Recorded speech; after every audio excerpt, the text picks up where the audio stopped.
My fellow citizens, good day to you.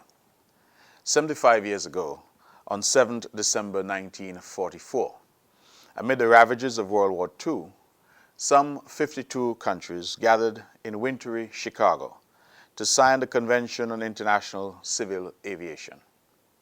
Cognizant of the chaos and confusion during the war, coupled with the boundless potential of the fledgling aviation sector, delegates demanded of the moment a serious set of global standards and procedures to organize air navigation.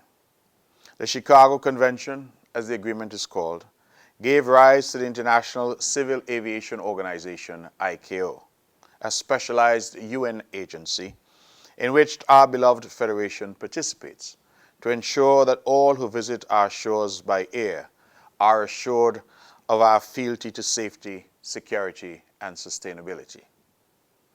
My friends, as a federal minister charged with the critical portfolios of foreign affairs and civil aviation, I use this opportunity on behalf of the government to invite all citizens, residents, and visitors to join the international community in celebrating World Aviation Day and 75 years of ICAO connecting the world.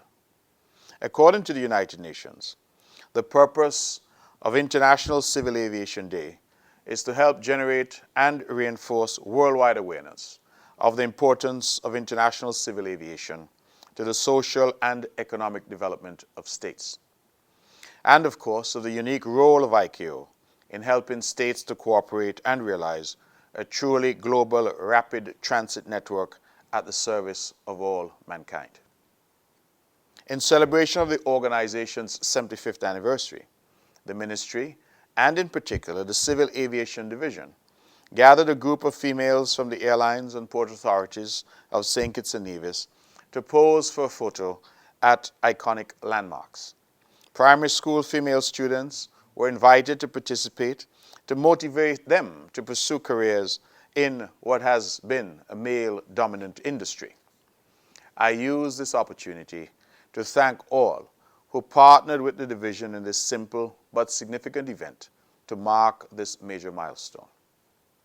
For St. Kitts and Nevis, as a small island developing state with limited natural resources, civil aviation is a bedrock of our efforts to develop. Whether it is in the area of international trade, tourism, logistics, or international business, we must ensure that we take advantage of the benefits of international civil aviation so that every man and woman in the Federation can capitalize on the global rapid transit network to build a better life for themselves and by extension for our country. My fellow citizens, statistics from the United Nations illustrate the magnitude of the aviation sector, where there are 65.5 million jobs worldwide, 2.7 trillion in global economic activity, and 12 million passengers daily. According to the Air Transit Action Group, the aviation sector itself, inclusive of supply chains and flow on impacts on jobs and tourism, accounts for 3.6% of global economic activity. At the micro level, right here in St. Kitts and Nevis, we depend on this vital economic lifeline through our international tourism industry. Tourism puts in context the centrality of the aviation sector to St. Kitts and Nevis's prospects for connectivity and for prosperity. It is fitting then that this year's theme is working together to ensure no country is left behind. St. Kitts and Nevis on this occasion recommits itself to working together with all stakeholders through ICAO to ensure that despite our size, we are not left behind. In fact, it is my hope and our ambition that we surpass expectations in our pursuit of a more secure, safer, and stronger aviation sector.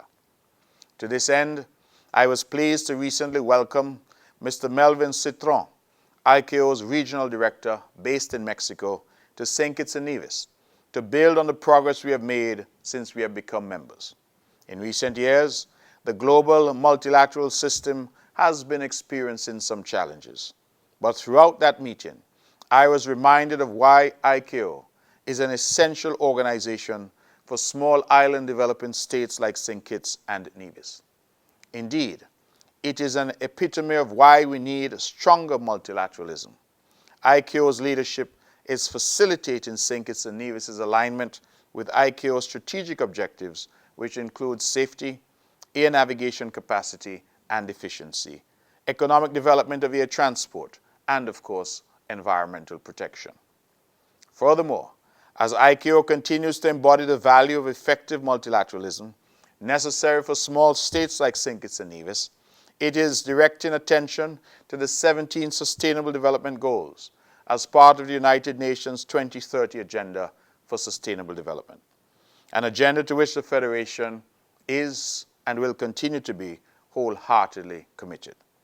As the climate crisis is exacerbated, we do believe that the aviation sector also has a vital role to play in reducing our carbon footprint.